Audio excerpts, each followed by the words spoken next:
Selamlar arkadaşlar, yeni bir videodan herkese merhaba. Bugün Chengdu şehrinde sizi çok özel yerlerden birisine götürüyorum. Pandalar bildiğimiz üzere Çin'in ulusal sembolüdür arkadaşlar. Bu hayvanlar Çin'in Sichuan eyaletinde yaşadığım bu bölgede yaşayan çok özel hayvanlardır. Size bulunduğum istasyonu göstermek istiyorum. Burası Chengdu şehrinin 3 numaralı metro hattında bulunan panda merkezine gelen metro istasyonu. Chengdu şehrine geldiğinizde metro ile 3 numaralı hatta gelirseniz buradan rahatlıkla panda araştırma merkezine gelebilirsiniz.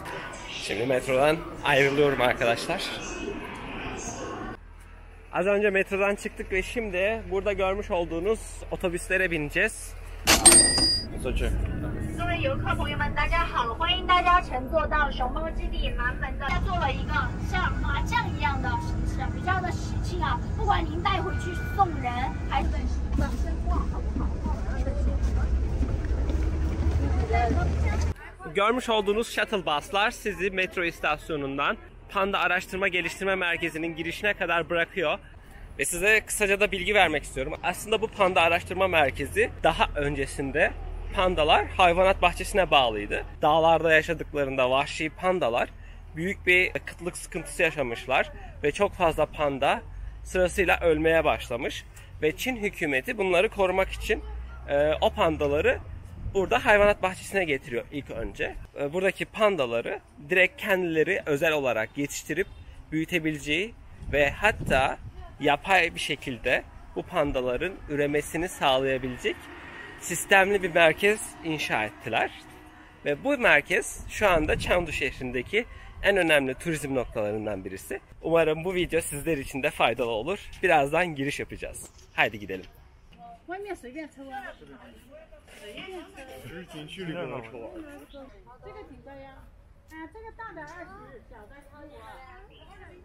你放心，在我这什么都没有。 Panda cennetini bulduk arkadaşlar. Her yerde pandalar var. Bunun yanı sıra burada yer alan kırmızı pandalar da var. Onları da sizlere göstereceğim. Ve hatta Kung Fu Panda filminde tanıdığımız Po karakterli panda buradaki çok özel bir pandadan ilham alınarak yapılmış, geliştirilmiş bir karakter. Po karakteri burada. Şu anda bu panda merkezinde yaşamakta. Onun dışında Master Shifu isimli kırmızı pandalarda, Master Shifu'nun türündeki kırmızı pandalarda yine bu Panda Araştırma Geliştirme Merkezi'nde yaşamakta. Görmüş olduğunuz gibi burası ana kapılarından birisi. Şimdi birazdan giriş yapacağız. Buraya giriş sadece 55 yuan arkadaşlar. Bu biletleri nasıl alabilirsiniz? Biletleri buraya geldiğinizde buradan alabiliyorsunuz. İnternet üzerinden alabiliyorsunuz. WeChat üzerinden alabiliyorsunuz. Eğer yardıma ihtiyacınız olursa ben size yardımcı olabilirim. Burada görmüş olduğunuz gibi Panda merkezine bilet nasıl alınır? Görmüş olduğunuz gibi buradaki bu QR kodunu Alipay'den ya da WeChat üzerinden okutmanız gerekiyor. Burada görmüş olduğunuz ise sabah ya da öğleden sonraya bilet alabiliyorsunuz. Ve burada özel olarak işte otobüs var, görmüş olduğunuz gibi sinema salonu var. Pandalarla alakalı belgesellerin bulunduğu bu kısımda. Burada ödemenizi yapıyorsunuz. Saat kaçta gireceğinizi seçerek, işte tarihini seçerek. Tam 55 yuan arkadaşlar. Burada ise pasaport bilgilerinizi, isminizi, numaranızı giriyorsunuz. Ondan sonra ödemenizi başarıyla yapıyorsunuz. Ya da bu ana kapının hemen yan tarafında bulunan bu gişelerden de panda merkezi için biletinizi alabiliyorsunuz. Böylelikle rahatlıkla dünyanın en tatlı hayvanları olan pandaları ziyaret edebiliyorsunuz Chengdu şehrinde.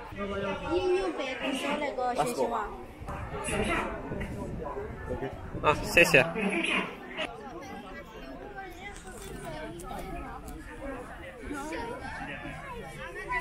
Burası aslında benim için çok özel bir yer. Çünkü YouTube'daki ilk videom burasıyla alakalıydı. İlk videomu burada çekmiştim. Aradan çok uzun zaman geçti. Çok fazla yere gittim, çok fazla yer gördüm ve şu anda 2000'e yakın abonem var. Umarım çok daha gelişir, çok daha büyürüz arkadaşlar.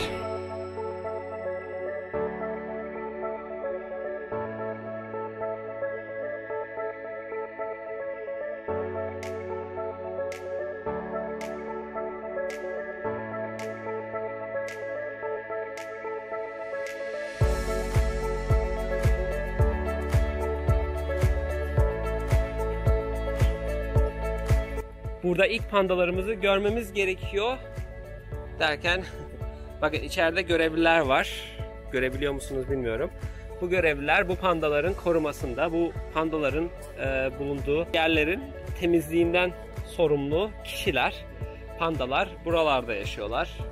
Özellikle çok büyük bir özen gösteriyorlar buraya gerçekten ve gerek temizliğinden, gerek bakımlarından, gerek doğumlarından, bütün her şeyine kadar burada insanlar çalışıyor, burada pandalarla ilgilenmekteler.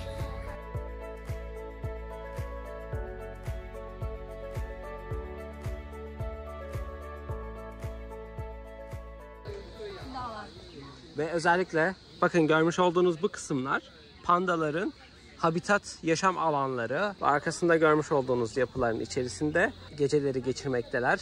Diledikleri zaman dışarı çıkabiliyorlar ve buraya gelip burada insanların karşısında sergileniyorlar. Tabii kendi keyifleri isterse, aksi halde hiç çıkmıyorlar ya da bütün gün uyuyorlar.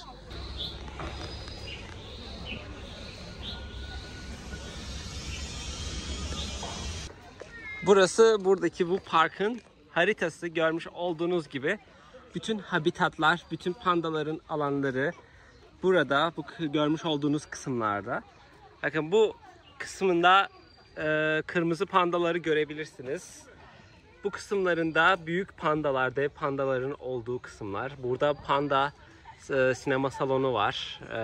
Bu tarafta görmüş olduğunuz gibi farklı farklı panda alanları var. Yine habitatları. Parkın ne kadar büyük olduğunu görebilirsiniz. Buradaki görmüş olduğunuz özel altın maymunları da görmek istiyorduk ancak burası geçici olarak kapalı. Diğer pandaları elimizden geldiğince görmeye çalışacağız.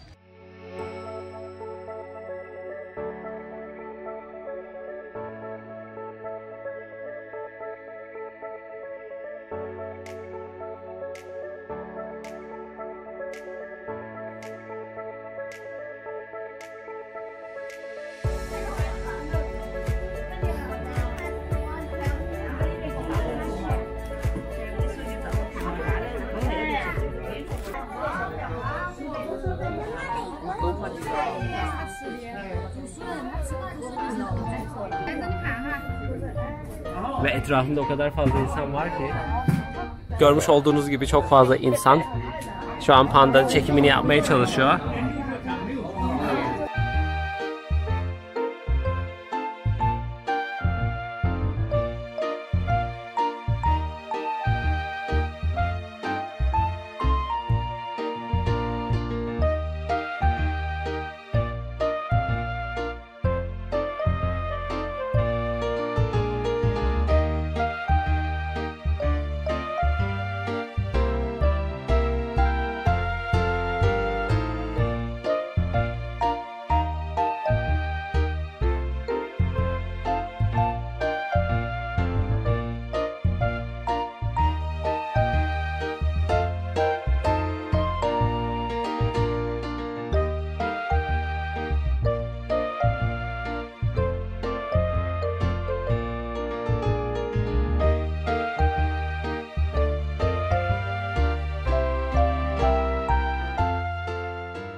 Görmüş olduğunuz gibi işte pandalar çok tatlı hayvanlar. Ancak bu kadar tatlı olsalar da pandalar da çok tehlikeli bir ayı türü arkadaşlar. Her ne kadar pandalar çok tatlı da olsalar yine de bu onların tehlikeli olmadığı anlamına gelmiyor.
Görmüş olduğunuz bu kısımda pandaların üremesi için ya da pandaların, bebek pandaların, yeni doğmuş pandaları koruma alanı olan bir kısım var. Burada panda hastanesi gibi düşünebilirsiniz. Doğum hastanesi gibi. Bakın görmüş olduğunuz gibi burada doğmuş bir bebek panda var. Bebek pandalar doğduklarında bu şekilde oluyorlar. Ve burası onların doğum yaptıkları ve bebek pandaların muhafaza edildikleri yer. Görmüş olduğunuz gibi küçücükler arkadaşlar.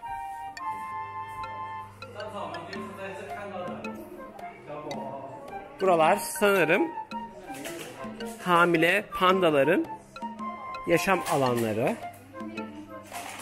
Burada görmüş olduğunuz hamile pandaların yaşam alanları. Ancak şu an herhangi bir panda yok içeride.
Az önce pandaları sonunda buldum ve çok güzel videolar çekmeyi başardım. Çok tatlılardı. Birbirleriyle yemek için, bambu için kavga ediyorlardı. Ve bu dağlarda yaşayan pandalar ise sürekli olarak bu bambuları tüketmekteler. Pandalar aslında etobur hayvanlar arkadaşlar. Ancak zamanla evrimleşerek etoburluktan çıkıp daha çok bambu tarzında şeyler yemeye başlamışlar. Günümüzde de duyduğuma göre et yiyen pandalar var. Ancak burada yaşayan pandalar yapay bir şekilde üretildikleri için hiçbir şekilde et ile beslenmiyorlar. Chengdu ve Çin hükümeti gerçekten çok güzel bir iş yapıyor. Burada hayvanlara verilen değeri görmektesiniz. Şu anda küçük kırmızı pandaların olduğu bölüme gidiyoruz. Umarım küçük kırmızı pandalar dışarıdadırlar ve çekim yapabiliriz. Haydi bakalım. Bol şans.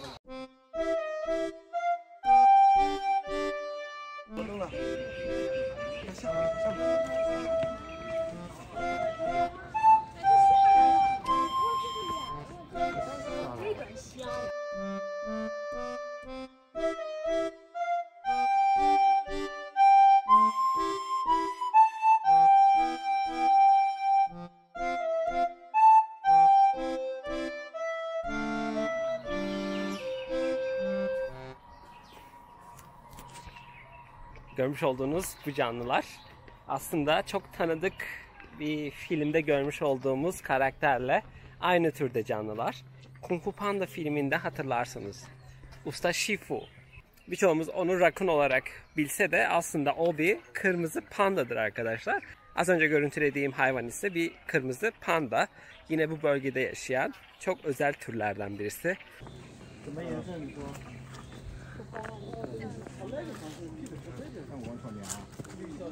又是一只吃饭的熊。对呀、每个人呢他就知道啊，怎么他的那个纸没人给他清理？它比较舒服。Bugün çok fazla insan varmış gibi görünse de aslında gerçekten kalabalık olmadığını söyleyebilirim. Daha önce 2 defa geldim. 2 defa geldiğimde de çok kalabalıktı ve herhangi bir şekilde rahatlıkla video çekemiyordunuz arkadaşlar. Bugün hafta içi olduğu için çok daha az insan var ve hava da çok güzel açıkçası.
Yine arkamda görmüş olduğunuz bu otobüsler de sizi şehir merkezine götüren otobüsler.